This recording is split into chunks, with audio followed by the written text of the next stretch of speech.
Om Namo Bhagavate Vasudevaya. Om Namo Bhagavate Vasudevaya. Om Namo Bhagavate Vasudevaya.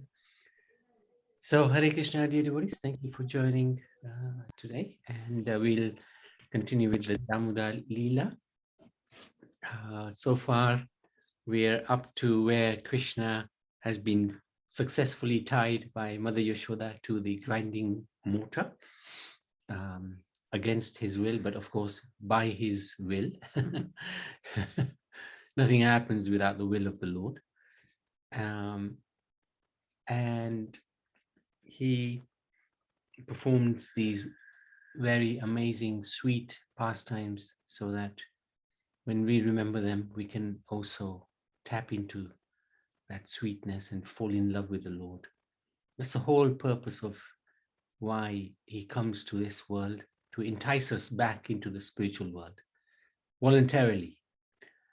And by seeing his sweetness, we can hopefully understand that we belong with him and not in this crazy world. So we're at text number 23 of chapter 9 of the Srimad Bhagavatam 10th canto. Puranarada sapena rikshatam prapitor madat nalakuvera manigrivo iti khayato kshinaim lito. Translation: in the former birth, these two sons, known as Nalkuver and Manigriv, were extremely opulent and fortunate. But because of pride and false prestige, they did not care about anyone, and thus Narad Muni cursed them to become trees. So, where were we before this?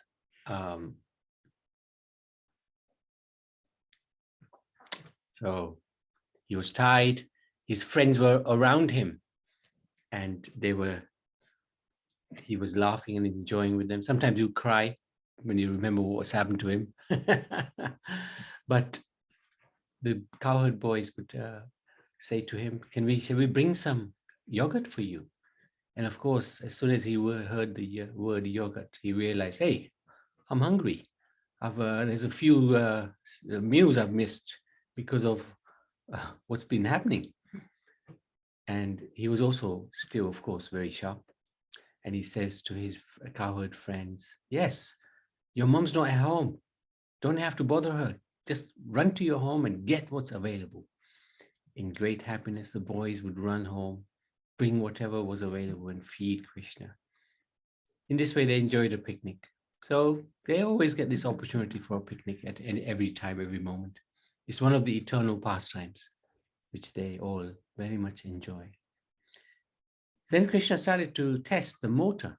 How heavy was it? He started pulling the mortar here and there. To the applause of his friends, Krishna slowly dragged the mortar here and there, occasionally sitting down to catch his breath.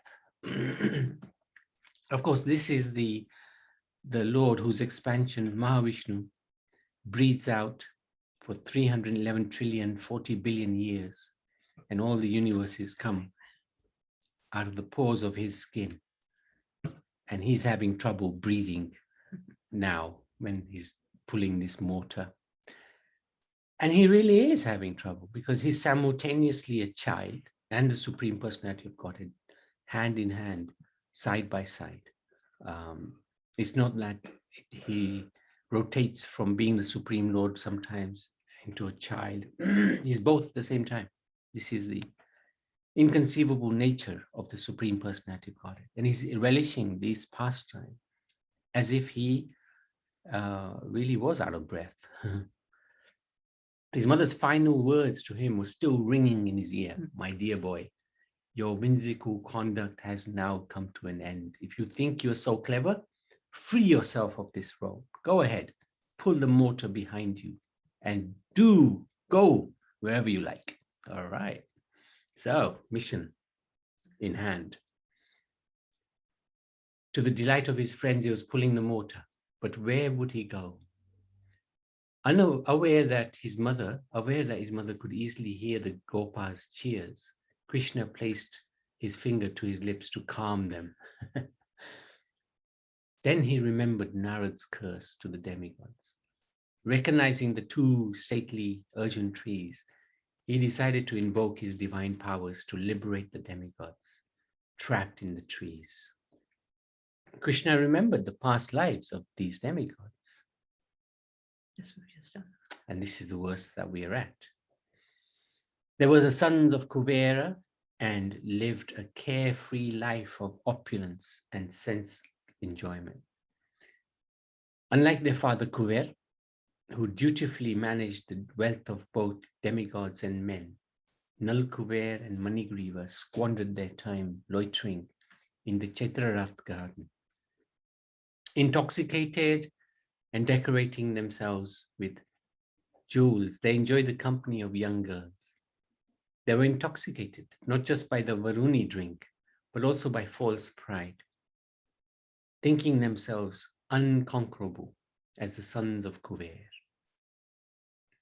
Once they were enjoying with the Apsaras within the holy waters of the Ganga. Due to arrogance, the demigods had abused the privilege granted them by Lord Shiva and committed the offense of using a sacred place for sense gratification. So this is the problem with arrogance and false pride. You can do anything and you won't care whether you're offending somebody or not. However, without notice, Narad Muni appeared suddenly. He's absorbed in the thoughts of Krishna's childhood pastimes. When the Apsaras noticed Narad, so when the heavenly girls, yes, Nariman. Narad Muni appearing there, do you think it's a part of Krishna's Lila? Yes, definitely. Yes, definitely. Yeah, okay. Yeah. Yeah, okay. If not Krishna's Lila, it's definitely the devotees' Lila, because the devotees often do these. And Narad Muni is very expert in appearing at places where he's least expected. And he does the most incredible Lila. So, but he would be inspired by the Lord. Yeah. So ultimately the Lord inspires Narad Muni. So when the heavenly girls noticed Narad, they immediately covered their naked bodies and warned the demigods to do the same. But Nal Kuvera and Manigriva were too intoxicated to hear or understand the warnings given by the girls to cover themselves. Narad Muni, he thought, the pride of the two demigods needs to be curbed so that they can become eligible for bhakti. Therefore, I will curse them. This is the interest of the guru, the devatas. They want to always help the living entity. And sometimes it might come in the form of a curse, which might sound a little bizarre. But the curse of the sages is actually always a blessing. Although it's an offense on the part of Narad to curse demigods, yet he also wanted to give the opportunity to these two demigods to get direct vision of Krishna. This is really one of the most incredible blessings. And it's a curse. Why? Because these demigods were devotees of Lord Shiva. And Narad Muni knew if he curses the devatas who are devotees of Lord Shiva, there's an offense on his part. But he saw the greater good and he was willing to take the consequence of this offense. So again, this shows the kindness of the guru. Like Prabhupada, he didn't have to come to this world. He didn't even have to go to the West.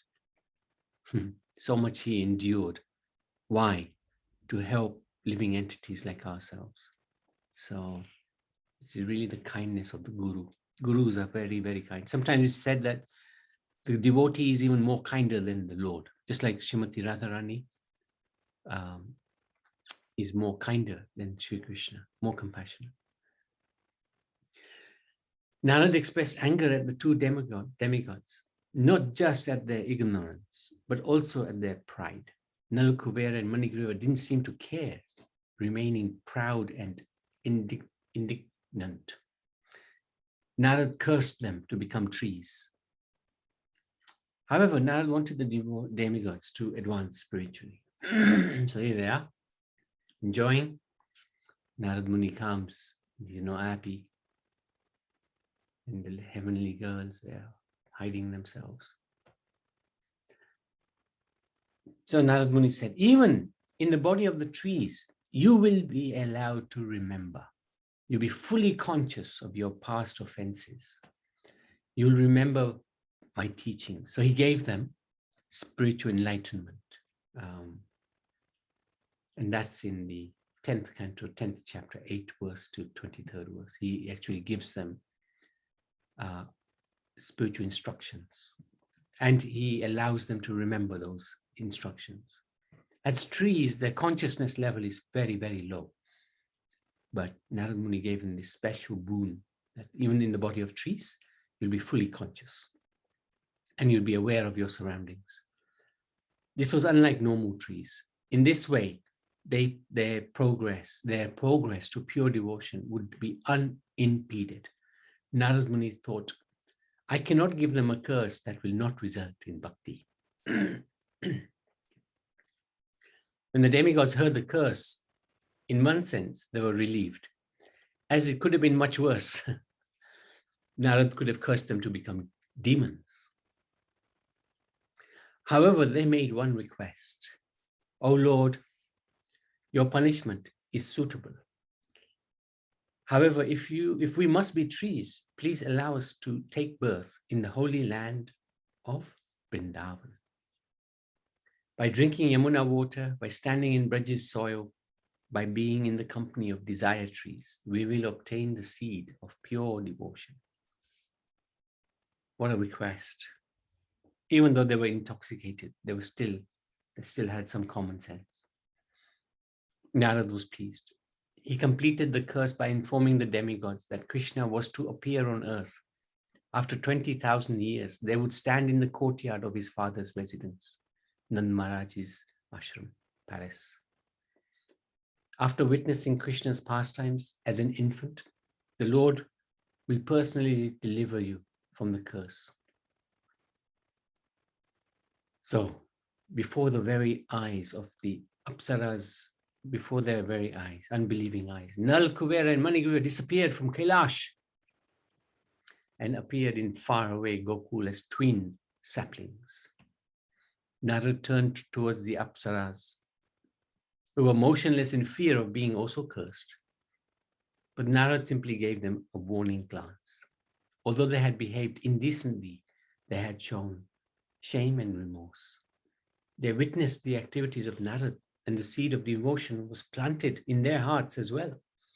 And eventually they would excel as Vaishnavis amongst celestials. This is the power of the Narad Muni. Even demigods he purifies. Narad was on the way to Vaikuntha to see Lord Vishnu. But having cursed devotees of Lord Shiva, he decided instead to go Badrikaksha and disclose his heart and mind to Narayan Rishi.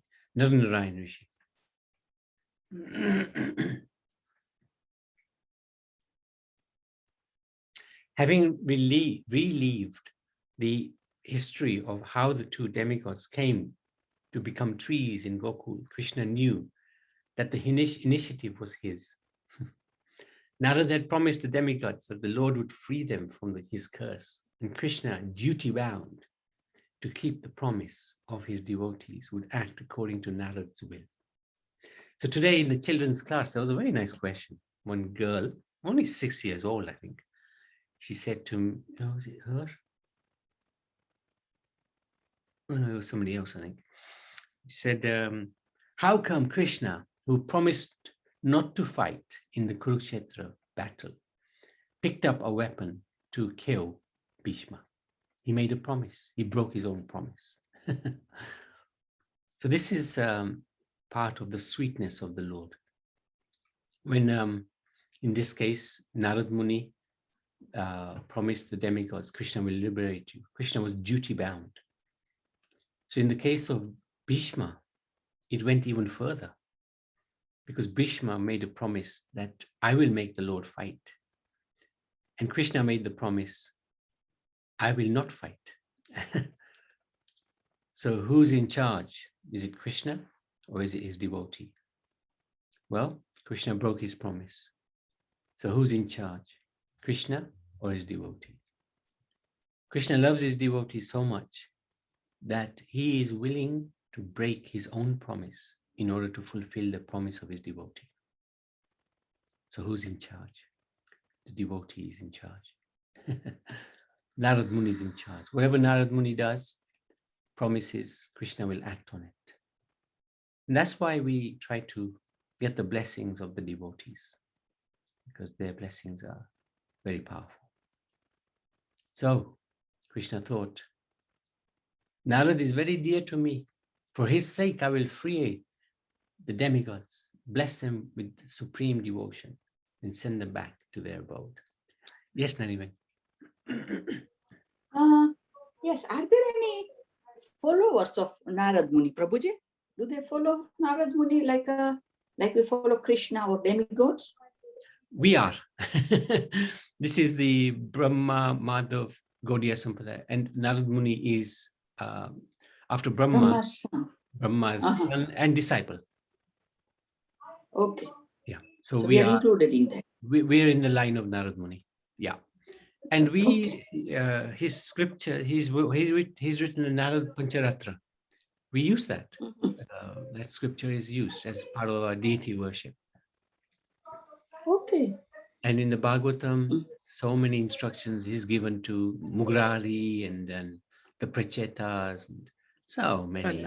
Prahlad, Dhruv. So Vyasadev. Oh yeah, the most important one. Oh yes, Vyasadev. Yes. Yeah, Guru Vyasadev. So, definitely, Narad Muni is a very important part of our tradition.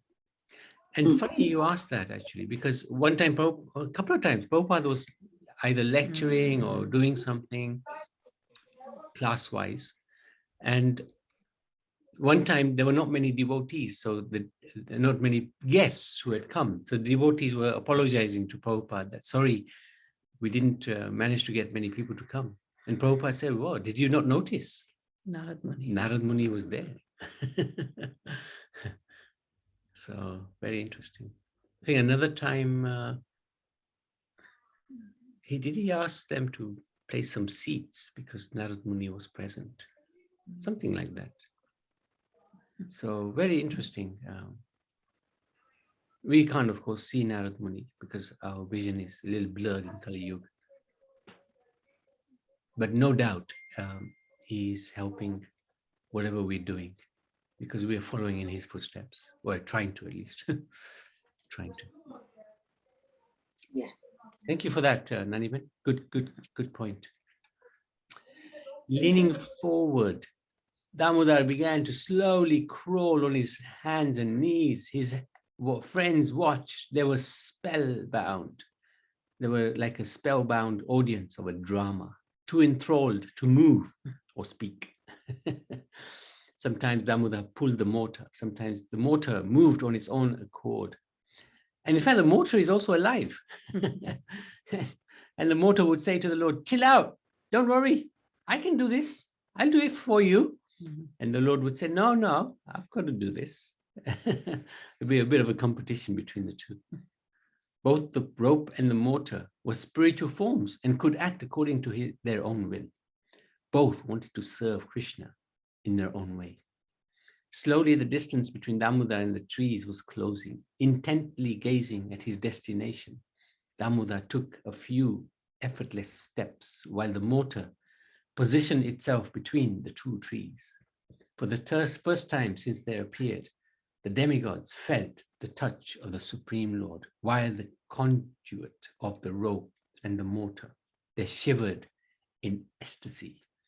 The Gopas were still up the hill, chanting, chatting, and joking, and fully enjoying Damodar's adventures. The two trees felt an intolerable pressure leaning against them. Then gradually, gracefully, the stately urgent trees were uprooted as the trees fell, their branches and trunks did not touch Damodara. They were very careful, these trees. The trees themselves had, they were the demigods, so they were very careful. They didn't want to harm Supreme Lord. But the sound created was terrible. The first sound was the cracking of the trees being uprooted, and the second was their crash, the crash of their hitting the ground. This was obviously very, very, very loud. And the sound was so loud that it caused the residents of Gokul to faint in shock. Only Krishna's friends were unaffected, covering their ears with their hands. Why were they unaffected? They continued to sit where they were, calm and fearless. But when they tried to stand in order to help Krishna, they were unable to. So this is Yoga Maya having an impact on them. Yoga Maya immobilized them. Krishna needed some time alone to deliver Nalakuvera and Manigriv. Thus the boys remained curiously immobile. But they were able to cast wondering glances at each other. See? Krishna stood between the fallen trees and laughed just to show his immense progress to the Gopas. The thin rope for churning yogurt assumed such strength by the Lord's mercy. So remember, was this the rope that was in Mother Yashoda's hair, wasn't it? No, that's around him. This is another rope. Yeah, the this is the motor. other rope. Yeah. Good. Seated on the ground with his legs spread before him, Krishna entertained himself by flicking the rope and watching it wave to the motor. He laughed to see the rope dancing. Although Krishna could uproot the powerful Arjun trees, he was unable to free himself of his mother's rope of affection. Suddenly, the two effulgent forms of Nalakuvera and Manigriv emerged from the trees.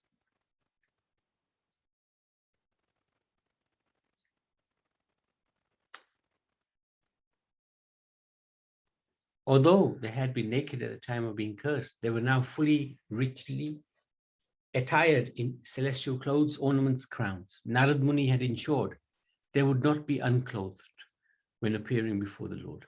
The demigods rose in the air, and their striking beauty radiated splendor throughout the surroundings. The demigods thought, "Here is the Supreme Lord for whom we have been waiting for so long." They bowed before the Lord. Krishna continued to play with the rope and mortar. He acknowledged their presence with a brief glance, but he was more interested in playing than in the demigods. After all, he was a child, but at the same time, he's a Supreme Lord. The demigods had a wonderful exchange with Krishna, offered praise to the Lord while the Lord played. In their bewilderment, the demigods just shook their heads and kneeled before Krishna, and they said, We cannot understand your lordship. In trying to do so, we become confused and disoriented. Therefore, it is better that we simply offer our obeisances unto you and chant your names and glories. This is quite a nice prayer, actually, because who can understand the Supreme Lord? Very few, very extraordinary personalities. So best to just keep it simple. Offer obeisances, chant his names. And that's what we do. We chant his names. Krishna then stopped playing and turned his full attention to the demigods. You are right, I am the Supreme Lord. But if you fail to know me, then how can you say that I am who you think I am? So he's questioning the demigods. This confused the demigods even more. And seeing their plight, Krishna showed mercy on the brothers and showed them his two-handed form with the flute. The demigods were in ecstasy and then offered wonderful praise and prayers. So up to now, Krishna had the baby form But he wanted to convince the demigods. And he showed them the two-handed form with a flute. Understanding that the Brijbasis will soon be coming due to the noise of the falling of the trees, the demigods asked Krishna's permission to depart. Before leaving, they requested they become servants of the Gopas. Pleased by their humility, he advised them to go to Narad, and by his grace, he will fulfill their desire. So there you go. This is the two demigods coming out of the tree. He also told them that they can ask for a boon. And they asked to be blessed with pure devotion. This is really good. They also offered further prayers which made Krishna laugh as he was shackled to the mortar. Krishna was thinking, these are not really ropes, but bonds of my mother's love. While I am bound by her love, demigods are bound by Maya. Although they call me the Lord of Gokul, I am tied like a calf. What kind of Lord is that? While they praise me, the scolding of mother is much more pleasing. Krishna replied, your past life and Narad's kindness to you is well known to me. Had Narad not desired it, I would have never shown mercy to you offenders. That would be what would have been contrary to everything I stand for. So, importance of getting the blessings of the devotees, especially the Guru. However, Narad was kind to you regardless of your offensive behavior and awarded you punishment that would bring you to your senses. He took away the source of your blindness, which was your wealth. By his grace, you have already been freed from your bondage. Therefore, ask for my mercy gratuitously. So ask as much as you like. Had you not seen Narad, you would not be seeing me. Hence, your suffering would have continued. See, this is the amazing part of the devotee. Krishna wanted to wrap up his conversation with the two demigods so he can get on with the more important matter, which was playing with the Gopas. Raising his right hand in a gesture of blessings, Krishna said, Nakul and Nalakuver and Managriva, you may both return home, where your family is eagerly awaiting you. As for your desire to always be absorbed in my service, I assure you it will be fulfilled in a way that your domestic life will not pose an obstacle. Whatever you want will be fulfilled by Narad's desire. By his grace, you have developed love for me, thus attained the topmost goal of life. Keep Narad always in your heart, and I am always in his heart. You shall never be separated from me. Your material existence has now come to an end. Nalakuver and Manigriva were heartbroken to leave the Lord, but they had to. Bowing down one more time, the demigods turned and rose into the sky and sorrowfully looked back at Gokul, which had been their home for so long, and they left for heaven. So that's the end of this part of the Lila.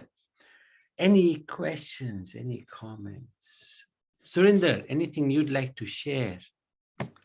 Hare Krishna Prabhu, Dandavat Nitai Gora Haribol. Yes, Prabhu, Sri Nityananda Chandram Patita Sharanadam Gauradam Tam Bhajeham. So earlier, Karuna Bandhar Mataji sang Chaurastakam, composed by Srila Bilva Mangal Thakur. So I have a verse by Bilva Mangal Thakur. Nirupadhika bhakti sarupa popalabdhi bhaktistvai shiratara bhagavan yadi syat daivena na palate divya kishora murte mukti swayam kulitanjali sevate sman dharmartha kama gatayaha samaya pratiksha. Sri Bilva Mangala Thakur. The realization of the nature of unconditional devotion This comes under the title of acceptance of the favorable, one of the limbs of Sharanagati. O Supreme Lord, if our devotion for you were more steadfast, your adolescent form would naturally appear within our hearts. Then, in bracket it says, there would not be the slightest necessity to pray for the triple pursuits of religiosity, gain, and sensual desire, dharma, artha, kam, and the negation in the form of liberation, mukti, because mukti will personally attend us as a concomitant subsidiary fruit of devotion in the form of deliverance from ignorance. Her hands cupped in prayer like a preordained maidservant, and the fruits of bhukti, transitory pleasure culminating in attainment of heaven, will eagerly await their orders from us should any necessity arise for them in the service of your lotus feet. Nitai Gaur Hari Bol. Thank you so much. Very Thank good. you, Prabhu. Thank you. Thank you for sharing. You always got some nectar to share. Huh? Good. Thank you. Hare Krishna. Nitai Gaur Hari. Hare Krishna. Okay.